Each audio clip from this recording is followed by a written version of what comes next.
Hi and welcome. We're going to take a look at Wouldn't It Be Lovely from the show My Fair Lady, and this is from the book The Graded Piano Player Grades 2 to 3. The video is going to have three sections to it. First of all, I'm going to play the piece through, and I will observe the repeat at the beginning, but you wouldn't if you were doing it for an exam. And then we'll look at it hand separately, discuss what's going on, look at all the detail, and then at the end of the video I will play it through again with hands together but at a slow speed. I think it's always a useful thing to do at the end. So first of all, let's have a listen to it.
Let's first of all take a walk through the right hand.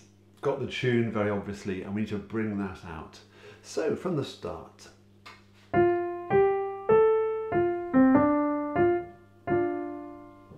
Answering phrase that reaches up a little bit higher, doesn't it? And then nice and quiet, but gradually growing as we walk up that scale to the C.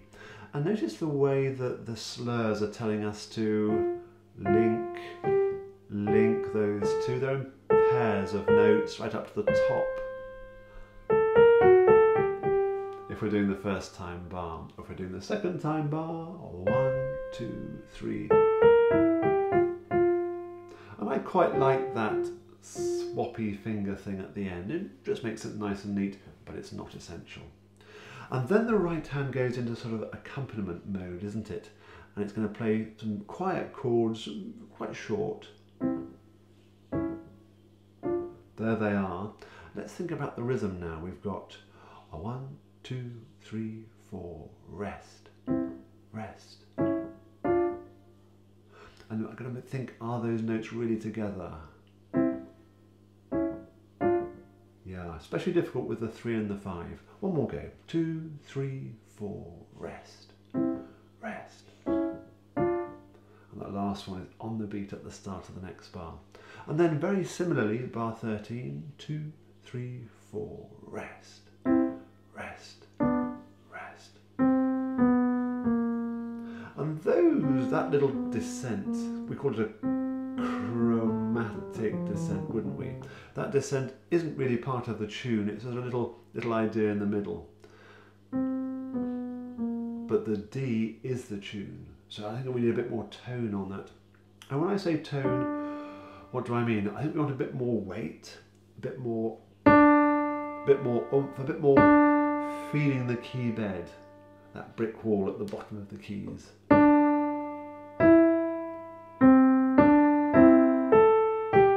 That phrase is growing, isn't it? Can I get louder? It's also very smooth. No gaps between the notes. And it's difficult, more difficult, because I've got to add a C in there as well to thicken out the texture. And here we've got a triplet. A 1, 2, 3.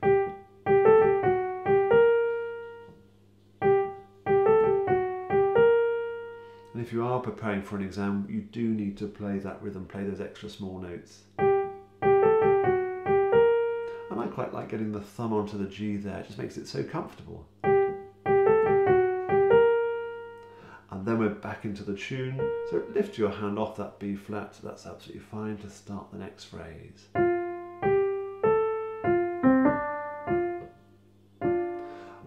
Sorry, I was distracted there for a moment. But that bit also, yeah, needs to be nice and smooth. There's no slurs on it. But if you were singing it, do do do do do do do, it's all one phrase. Then the answer that we know already. We know this bit.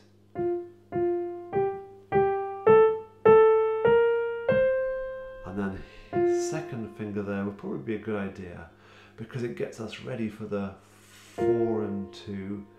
Hold on to the B flat and then hold on to the E. So in bar 26 it's as if we've got two voices playing, the F and the B flat. The F drops to the E while the E B flat is still singing. The E flat holds on while I drop to the A. I'm sure you've got that. Bar 26.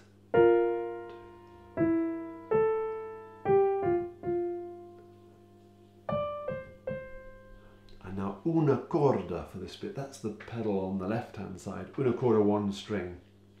On a grand piano it shifts the whole keyboard across a little bit so that the hammers will hit one string instead of the usual, well, for most strings it's 3. So una corda, the soft pedal we might call it as well. Ooh, soft pedal. It sounds sort of a bit muted, doesn't it? Holding on to these notes, counting very carefully, giving them their full value. And at the end there's also poco a poco rit. Little by little, slow down and come to a stop. And it's also getting softer. It really is a whisper at the end, isn't it? You should have the audience in the palm of your hand. Now let's work our way through the left hand as well. Mainly it's got an accompaniment role, but not exclusively. It is going to play the tune, isn't it, halfway through. So, a 1, 2, 3, 4. Off, off, off, off. And that off, off there, that means that that's a real kick, boom, into the next bar. It helps us lurch into the next bar. Very important that. From the top, 3, 4. Rest, rest, rest, rest. And I need the third finger on this, another chromatic-y scale. And I think all that little bit needs to be smooth. Rest, just like we saw in the right hand.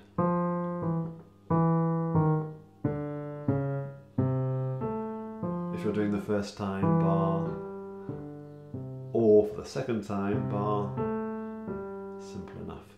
And I think that the second line from bar 4, I think I really want to drill that a little bit. Let me go through it again now. 1, 2, 3, 4. Move the hand, move again.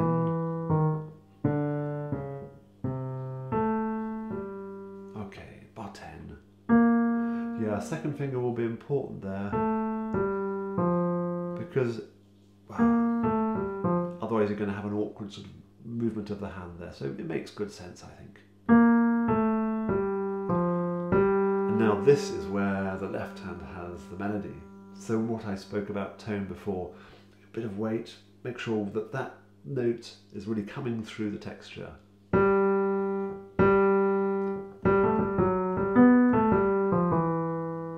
Quite comfortable that that downward scale is all white notes, isn't it? So that bit's easy. How about the first bit of the bar? It's a bit awkward, 3rd, 4th fingers, there are weak fingers. So try and avoid any sort of rushing, make sure that the notes really do come out. And those lines are tenuto signs, aren't they? They're telling us, make sure you hold on to this note, give it its full value, lean on that note just a little bit, not an accent, just lean on it.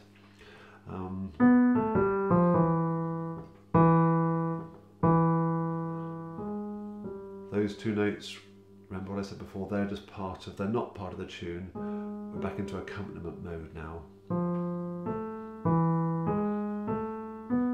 So that bit sounds very odd on its own, doesn't it? Doesn't make any sense, but it does in the context of the whole thing.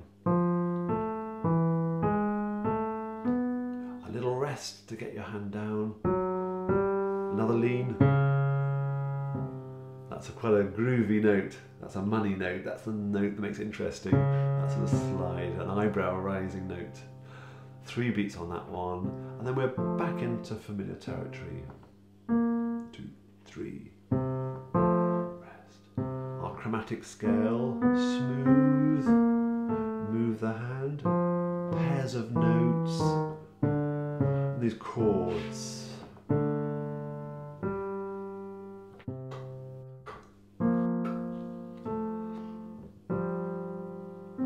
Una corda.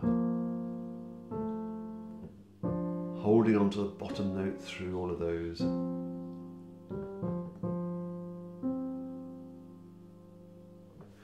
Let me go from bar 27 again. Hopefully I won't sneeze this time.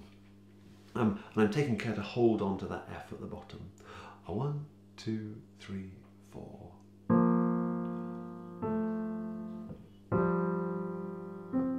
Una corda. Even quieter.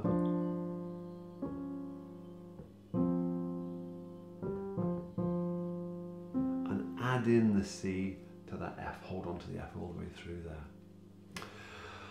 Let's now work it through hands together. Before I play it without speaking, let me go through it hands together and just throw up a few things that come along, but I'll go nice and steadily for now. Oh, sort of 1, 2, 3, 4.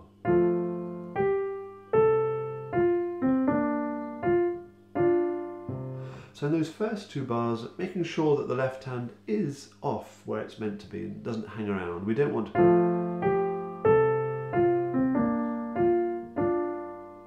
As much as it works, I think it's more interesting if we do observe the rests. So the B fret is off there.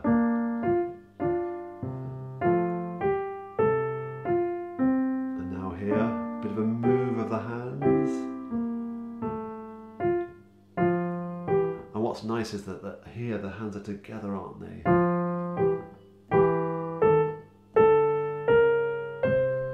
Yeah?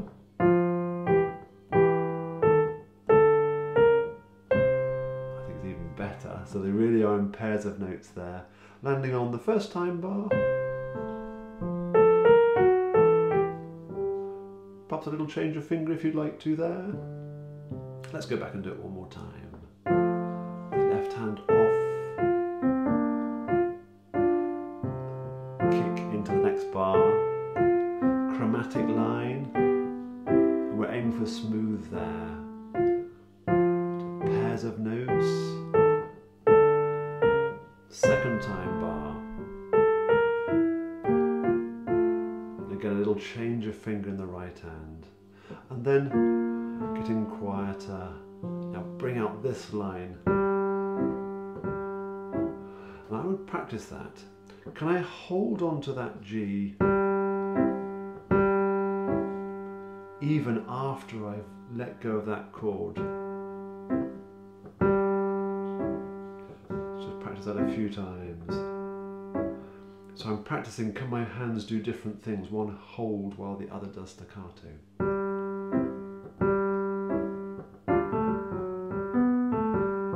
Same.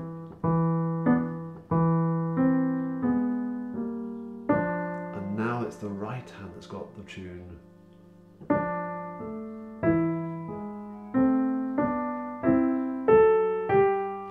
Again, there's an awful lot going on there. We've got lots of sharps, we've got flat signs, we've got naturals, we're moving about, and we've got some staccatos, we've got legatos. Oh my gosh, bar 16. And it's going louder there. Lean. And we do want to hold on to that C before we kick off again.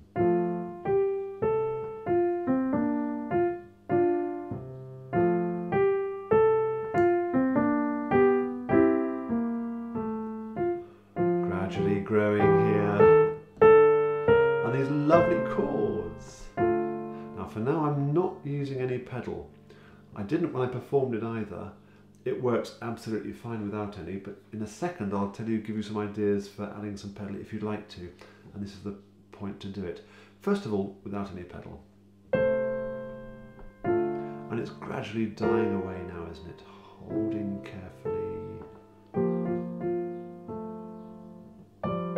Holding onto that F down the bottom, una corda.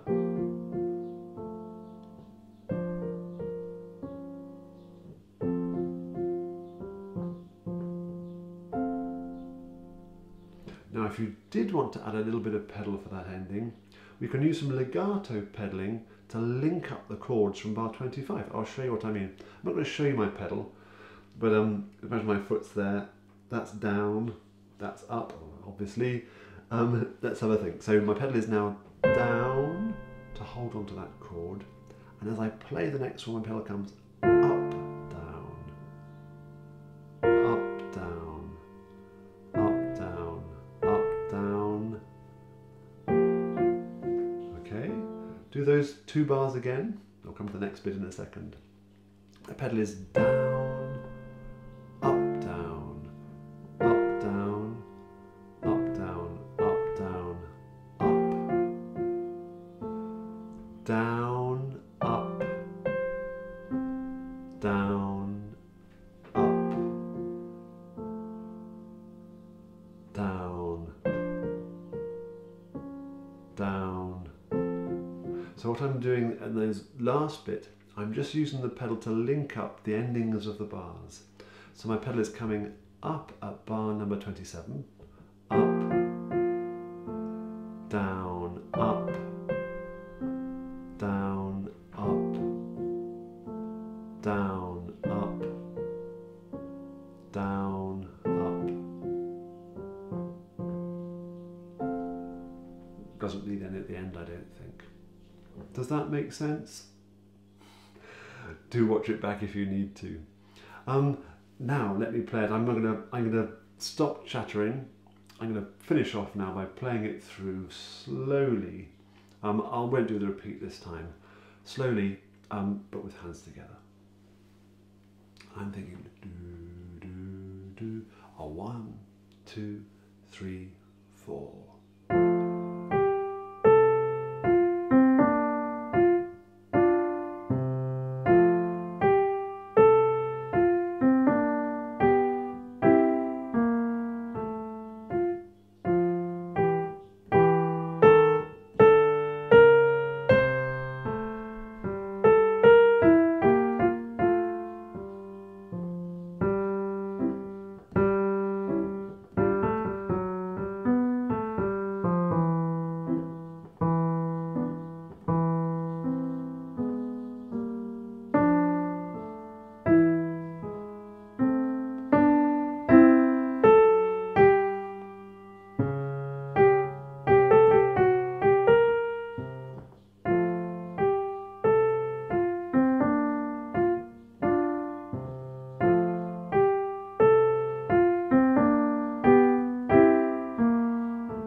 I hope you found that useful. If you have any questions, please do get in touch with me.